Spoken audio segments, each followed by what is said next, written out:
中国人简直太可笑了，弱的跟狗一样，根本不配和日本人打比赛。如果再让我碰上中国人，见一个我打死一个。爆的这样，大波！这是中国战神坦克邱建良打日本选手最狠的一次，直接乱拳将日本人打得没有还手之力，站不起来。为何邱建良下手如此凶狠毒辣？只因这个日本人太过嚣张狂妄。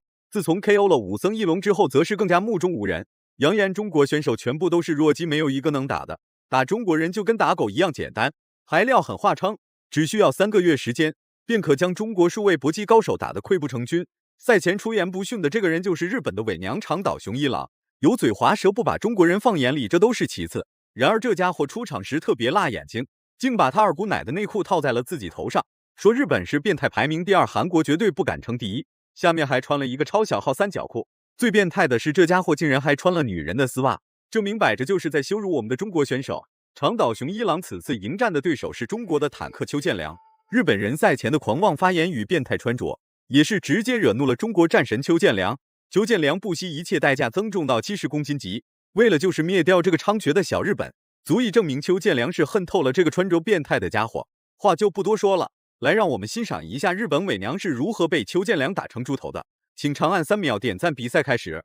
虽然邱建良是增重来到了不熟悉的70公斤级，但以邱建良的个人实力来说，足以灭掉眼前这个小鬼子。然而日本伪娘为了在中国打开日本的搏击市场，足足研究了邱建良2个月的时间。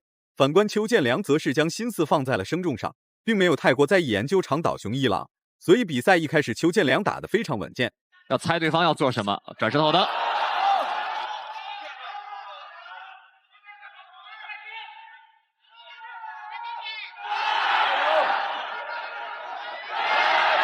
长岛的拳是很有力量，而且粘性很强。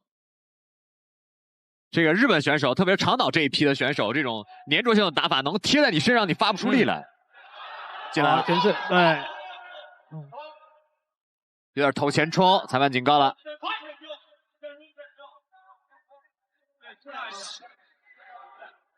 看对手是充分利用自己臂展的优势，哎，两个人臂展差的是4厘米。还是要小心啊，不能缠抱，而且是以粘性打法为中心的日本伪娘开始逐渐逼近邱建良内围做动作，然而邱建良也开始快速移动步伐，尽量不给日本伪娘逼近内围做动作的机会。一个小小的碰撞就足以证明邱建良非常机警，就算日本伪娘率先做动作，邱建良的反击也会紧跟其后。反应啊，转身后摆。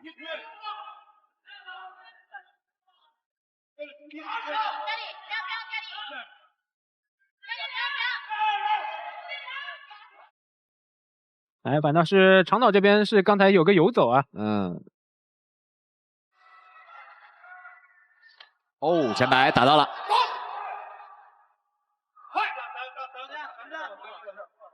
哇，旋风踢，这个挂到了这个，对，这攻击范围还真是够远。哎，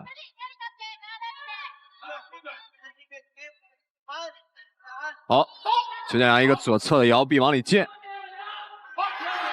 熟悉比赛节奏的邱建良开始对日本伪娘展开大举进攻，还想反击的日本伪娘直接就被邱建良打了一个踉跄。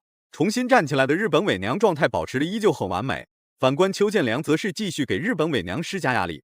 无奈的日本伪娘只好选择违规招式限制邱建良，这一举动也是遭到了裁判的警告。一个进攻的这个企图啊，你看又是同样的动作，又躲开了，转身后摆。这样很聪明啊，打起来，前后手。对，我觉得长岛应该打一些常规的进攻，不要被对手给带走了。没错，后手，对，这个身体上的优势，实际上长岛还是在的，他只是一上来发不出来的感觉。对，一上来这个邱建良用太多的他的这种变换多端的进攻方式，让长岛有点不太适应。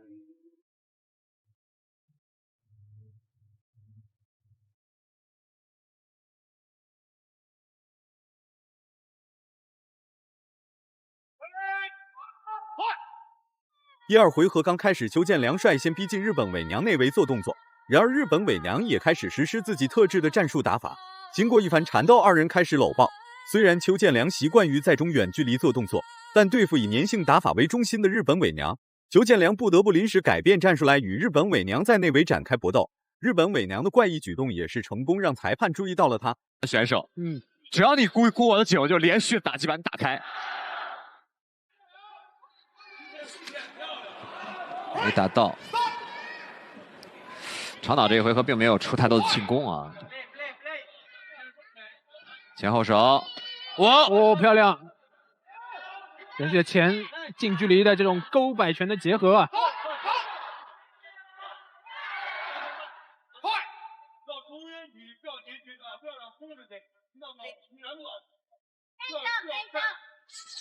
好的，低手。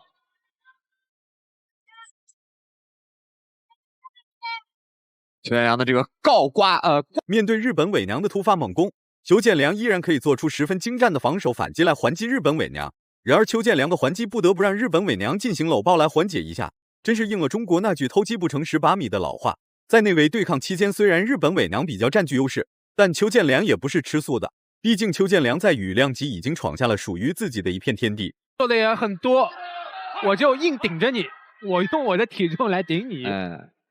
好，点到了。哇！转身后摆，是用小腿肚的那个位置挂到了。如果是后脚跟的话，这场比赛可能就结束了。上勾，长挡。对，邱建良刚才连续的摇闪之后的近距离的这种进攻啊，很有些拳击的这种味道。是啊，长挡一个左摆打到了。我在邱建良的枪林弹雨里找到了这么输出的这么一个点。邱建良好的，又是跟对手抱住，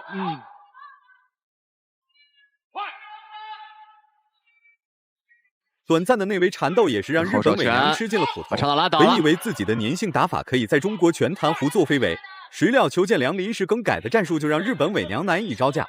被连续击打的日本伪娘状态依然很好，反观邱建良则是越打越兴奋，越打越高兴。就算日本伪娘魔高一尺，那么邱建良就是道高一丈。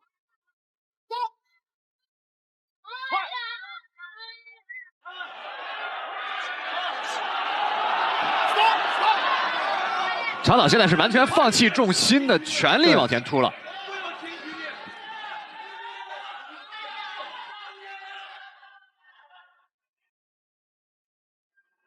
扫踢。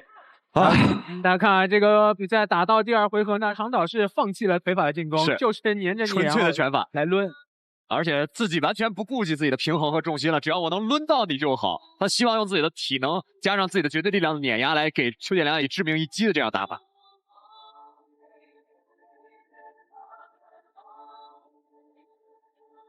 这场比赛在比赛的时候，我们甚至都忘了这是一个不同体重级的一场对战。对，这两人打得很有战术性。是。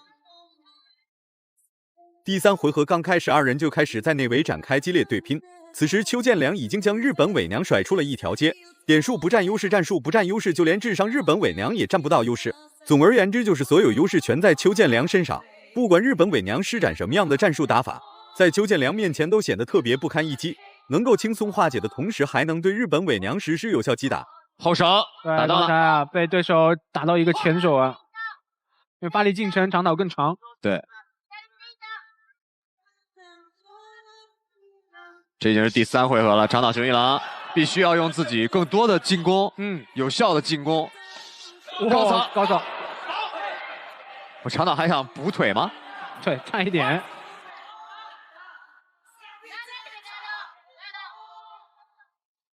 好的，前手啊，刚才是把长岛打了脸色一变。转身的后蹬，找到机会的邱建良直接重拳出击，连续的重拳打得日本伪娘慌忙逃窜，甚至连最基本的还手能力都没有，只能依靠抗击打能力来顶住邱建良的重拳出击。最终日本伪娘不堪重负倒了下去。从眼神中可以看出日本伪娘非常不服气，但此时的日本伪娘已经无力再与邱建良打下去。打得满脸是血的同时，日本伪娘就连站起来都需要裁判的搀扶。看来日本伪娘这一次算是被打残了，上一次顾辉打的应该还是太轻了。看着长岛眼神还没有恢复，这样在读秒之前，长岛已经是做了挺长时间了，裁判才开始读秒。没错。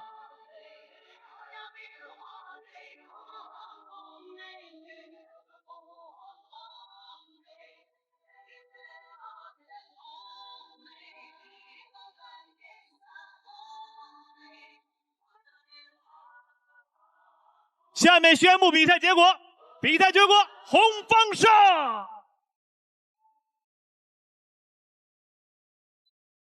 最终，邱建良以绝对的实力拿下比赛胜利，成功粉碎日本伪娘在中国打开日本搏击市场的白日梦。大家感觉邱建良打得好的话，请多多点赞，让更多人看到邱建良的硬气。